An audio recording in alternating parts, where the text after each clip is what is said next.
In ancient China, the punishment system was an integral part of the judicial system, and it was believed that punishment served both as a way of enforcing the rule of law and as a form of moral education.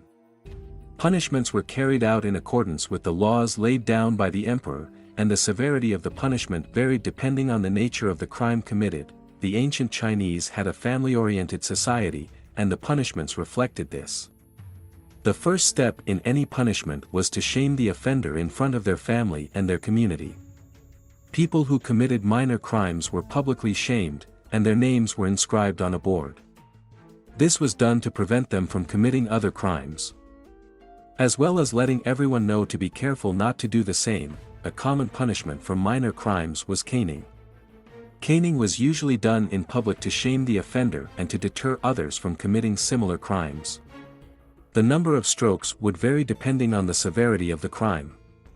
In some cases, the offender would be made to kneel and bow his head while his punishment was carried out. It was believed that this would show remorse and contrition. For more serious crimes, punishment was much more severe. The most serious crimes were punished by death. The method of execution varied, depending on the crime committed and the social status of the offender. Common methods of execution included beheading, strangling, and dismemberment. People convicted of crimes against the state or the emperor would often be executed in a public place, and the body would be left on display as a warning to others. One of the most famous forms of punishment in ancient China was the death by 1,000 cuts, which was reserved for the most serious crimes, such as treason and murder.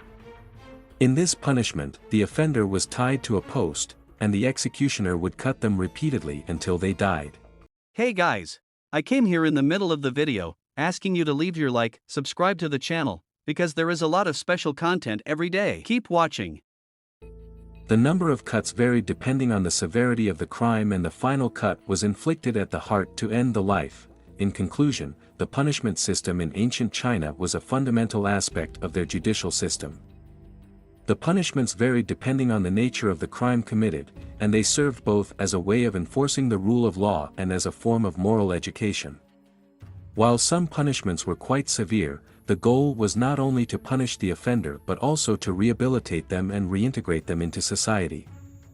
Additionally, the ancient Chinese had a complex legal and administrative system that varied across regions and time periods. These differences were often reflected in how crimes were punished, with variations in severity, methods of execution, and the amount of rehabilitation needed after a crime was committed. Similarly, the social status of the offender and the victim could also influence the nature of the punishment. Overall, the punishment system in ancient China was a complex and multifaceted aspect of their society. Despite the brutality of some of the punishments, they were viewed as necessary means of maintaining order and promoting social harmony.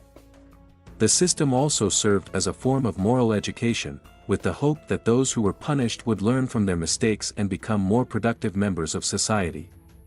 Though different times demanded different techniques, the logic behind the punishments were kept as aforementioned.